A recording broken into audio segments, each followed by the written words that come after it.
Let me start with a sentence that has saved more relationships in my life than almost anything else. The story I'm telling myself is because when someone doesn't show up the way we want, our brains do not leave a blank space. We fill it in. We fill it in with fear, old experiences, and worst case meanings. They don't care. They'll never change. I'm not important. And once those stories take root, we're not actually loving the person in front of us anymore. We're reacting to the narrative in our head. And here's why this matters for learn to love people where they are. Loving someone where they are doesn't mean you stop wanting growth, and it doesn't mean you ignore what hurts. It means you stop demanding that a person become a different version of themselves just so you can feel okay. It means you choose curiosity over control and connection over fantasy. It means you get honest about what's true, what you need, and what you can and cannot carry. That's not soft work. That's courageous work. We don't just respond to people's behavior. We respond to the meaning we attach to it. And I want to slow that down because it's one of those truths that can feel almost too simple until you realize it's shaping your whole relationship. Someone doesn't text back, and the fact is they didn't text back. That's it. But the story we attach is they don't care, or I'm not important, or I always end up being too much. And once that story shows up, it doesn't just sit quietly in the corner. It takes over your body. Your tone changes. Your nervous system gets loud. You start building a case. And suddenly you're not having a conversation with a person. You're having a conversation with your fear. This is where loving people where they are actually begins, not with them changing. With us getting brave enough to notice what we're making up in the absence of clarity, because our brains are meaning-making machines. If there's a gap, we fill it. We fill it with our history, our insecurities, the last time we were disappointed, the thing we're still carrying from childhood, the thing we promised ourselves would never happen again. We fill it in fast. And then we treat the story like it's a fact. So the practice is this. We separate the data from the drama, the facts from the narrative. And I don't mean drama like you're being dramatic. This is human. This is protection. It's armor. If I decide you don't care, I don't have to risk asking for what I need. If I decide you'll never change, I don't have to risk hoping. If I decide this relationship is unsafe, I don't have to risk being seen. But here's the cost. The armor that protects us from feeling vulnerable also blocks connection. It blocks love. And the language that helps us do this in real time is so simple, it's almost embarrassing. The story I'm telling myself is not you always, not you never, not you clearly don't, just the story I'm telling myself is that when you didn't respond, you were ignoring me. Or the story I'm telling myself is that you don't want to be here. And when we say it that way, it creates space. It invites clarity. It gives the other person a chance to respond to what's actually happening instead of defending themselves against our assumptions. And we also have to ask ourselves a really brave follow-up. What am I needing right now? Because the story is usually covering a need. I need reassurance. I need reliability. I need respect. I need to feel chosen. I need repair. And when we can name the need instead of blaming the person, we move from control to connection. Now, this doesn't mean we ignore patterns. It doesn't mean we gaslight ourselves into accepting things that hurt. It means we start with truth. We start with, here's what happened. Here's what I made it mean. Here's what I'm feeling. Here's what I need. That's how we stop punishing people for stories we never verified. That's how we create the possibility of loving them where they are instead of where our fear says they should be. Acceptance says, this is who you are right now. Approval says, and I'm fine with it. Those are not the same. And I think this is one of the biggest places we get stuck when we try to love people where they are, because we hear that phrase and our nervous system immediately goes, wait, does that mean I'm supposed to just be okay with everything? Does it mean I'm supposed to lower my standards, swallow my feelings, and pretend I'm not impacted? Because if that's what it means, it doesn't feel like love. It feels like self-abandonment. So let's get really clear. Loving someone where they are is not the same thing as endorsing every behavior, tolerating disrespect, or staying silent about what hurts. Acceptance is about seeing reality without denial. It's about taking off the if only goggles. If only they were more emotionally available. If only they communicated differently. If only they were more consistent. And those if only thoughts are seductive because they keep hope alive. But sometimes what they really keep alive is a fantasy. and we can't build real connection on fantasy. Acceptance says, this is what I'm working with. This is how they handle conflict right now. This is how they express affection right now. This is their capacity right now. And when we can accept that, we stop exhausting ourselves trying to negotiate with reality. We stop fighting what is. We stop making love contingent on potential. Because the truth is, a lot of our heartbreak comes from loving someone for who they could be, and then resenting them for not becoming that version fast enough. Now, here's where it gets nuanced. Because acceptance without boundaries can become enabling, and boundaries without empathy can become punishment. That's why separating acceptance from approval matters so much. You can accept that someone is struggling with their anger and still say, I'm not willing to be yelled at. You can accept that someone avoids hard conversations and still say, I need us to talk about this, and if we can't, I'm going to take space. You can accept that someone is not able to give you the relationship you want, and that can be heartbreaking, and you can still decide you're not available for that. Acceptance is honesty. Approval is agreement. Love doesn't require you to agree with harm. And I know this can feel scary because a lot of us learned that having needs makes us needy, or that setting boundaries makes us selfish, or that telling the truth will push people away. But clear is kind, vague is unkind. When we don't separate acceptance from approval, we either go controlling, trying to change people so we can feel safe, or we go quiet, going along to get along while resentment grows. And resentment always collects interest. It doesn't stay small. So the brave practice here is to say, I accept what's true about you right now, and I'm going to be honest about what's true for me too. That's not an ultimatum, that's integrity. It's love with clarity. It's compassion with a backbone. And it's the only way to love people where they are without disappearing in the process. Empathy is not agreement. Empathy is presence. It's saying, I'm trying to understand what this feels like for you, and I want to spend time here, because empathy gets misunderstood a lot. And when we misunderstand it, we either use it as a weapon against ourselves, or we dismiss it as something soft that doesn't apply in hard relationships. But real empathy is not weak. It's courageous. It asks us to stay close to someone's humanity without losing access to our own. A lot of us were raised with a version of empathy that sounded like, be nice, don't make waves, just let it go. And that's not empathy. That's appeasement. That's conflict avoidance. That's fear. Empathy is not saying yes to things that harm you. It's not shrinking your needs so someone else doesn't feel uncomfortable.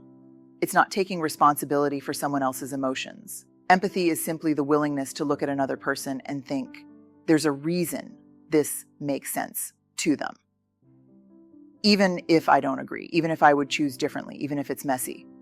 But here's the trap. When you're an empathetic person, especially if you're a caretaker, a fixer, the one who holds everything together, empathy can become your excuse to overfunction. You start doing emotional labor that isn't yours. You start translating what they meant, softening what they did, making it okay because you can see their pain, their past, their stress, and suddenly, empathy becomes the story you tell yourself to justify tolerating things you're not actually okay with.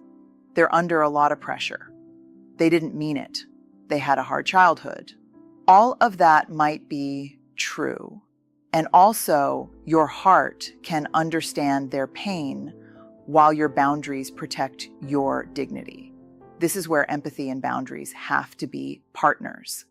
Empathy says, I see you. Boundaries say, and I see me too. Empathy without boundaries turns into self-abandonment. You keep showing up over and over and you call it love, but inside you're building resentment. Boundaries without empathy can turn into coldness, where you're technically protected, but emotionally disconnected. The work is that middle place where you can say, I get it, and also say, this isn't okay. Where you can say, I can see you're hurting, and also say, I need you to speak to me with respect. Where you can say, I care about you, and also say, I'm not available for this pattern. And the reason this matters so much for loving people where they are is because loving people where they are requires realness. It requires you to stop performing love and start practicing it. Practicing love looks like listening without fixing. It looks like validating feelings without validating harmful behavior. It looks like staying curious instead of going straight to judgment. It also looks like telling the truth early, not after you've swallowed your needs for months and now everything comes out sideways. If you can hold empathy and boundaries together, you can stay connected without disappearing. You can be kind without being quiet. You can love someone where they are while still honoring what you need to be safe and respected. That's love with integrity. That's the kind that lasts. This one is tough because control often disguises itself as love. We say, I just want what's best for you. But what we mean is, I'm anxious and I need you to be different so I can feel settled. And I'm not saying that to shame anyone. I've done it. Most of us have. When we care deeply, we want to reduce uncertainty. We want to reduce pain. We want the people we love to be okay. And we want our relationships to feel steady. So we start managing. We offer advice that wasn't asked for. We rehearse conversations in our heads. We point out the pattern. We send the podcast. We hint. We push. We nudge. We call it support. And sometimes it is support. But sometimes it's a way to avoid the vulnerability of accepting what is true right now, because here's the hard truth. Loving someone where they are means letting them be in charge of their own growth. It means recognizing that change can't be demanded and it can't be engineered from the outside. People change when they feel a combination of responsibility and safety, not when they feel controlled, judged, or fixed. And when we make someone's change our mission, we unintentionally communicate, you are not enough as you are. Even if we never say it out loud, they feel it. They feel like a project, and it creates distance, not connection. What's underneath the agenda to change people is usually fear. Fear that if they don't change, you'll be disappointed forever. Fear that if they don't change, you'll have to make a hard decision. Fear that if they don't change, it means they don't love you the way you need. And those fears are real. But trying to control someone's growth is not the solution. It just turns your relationship into a constant performance review. Are you improving? Are you doing better? Did you finally get it? And that dynamic is exhausting. It's also lonely for both people. So releasing the agenda doesn't mean you stop having preferences or needs. It doesn't mean you stop naming what matters. It means you shift from control to clarity. Instead of, how do I make them change? The question becomes, what is true about me? What do I need? What am I willing to participate in? What am I not? It becomes, can I love them without rewriting them? And sometimes the answer is yes, because you can accept their pace, their process, their humanity. And sometimes the answer is no, not because you don't love them, but because the relationship as it is isn't healthy or sustainable for you. That's not failure, that's honesty. And there's something else here that matters. When we release the agenda to change someone, we make room for real accountability, because accountability only works when it's chosen. If you're the one dragging someone toward growth, they're not actually growing, they're complying or resisting or hiding. But when you show up with truth, compassion, and boundaries, you create an environment where they can look at themselves without feeling attacked. You can say, this impacts me, without saying, you're broken. You can invite reflection without demanding transformation. Releasing the agenda is an act of love because it says, I trust your agency. It also says, I'm going to take my hands off the wheel and put them back on my own life. And when you do that, you stop carrying the weight of someone else's becoming. You start showing up to the relationship as a whole person, not a manager. And that's where connection has room to breathe. Boundaries aren't walls. They're doors with clear rules. They're what allow love to last without resentment. And I know the word boundaries can make people tense because a lot of us learned that boundaries are selfish or harsh or something you use when you're done with someone. But the truth is, boundaries are one of the most compassionate tools we have. They're how we stay in relationship without losing ourselves. They're how we choose honesty over simmering anger.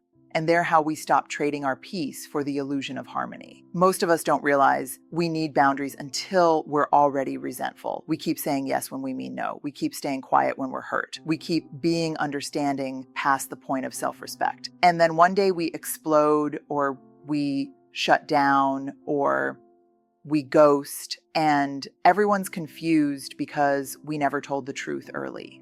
Resentment is a sign that something needs to be named. It's a signal that we've crossed our own limits too many times.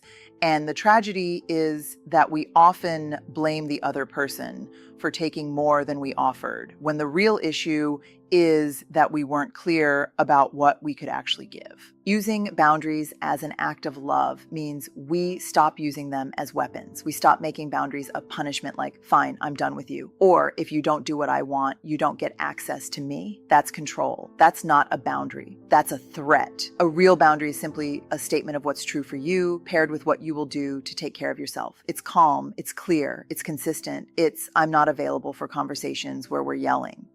If we can't talk respectfully, I'm going to step away and we can revisit this later.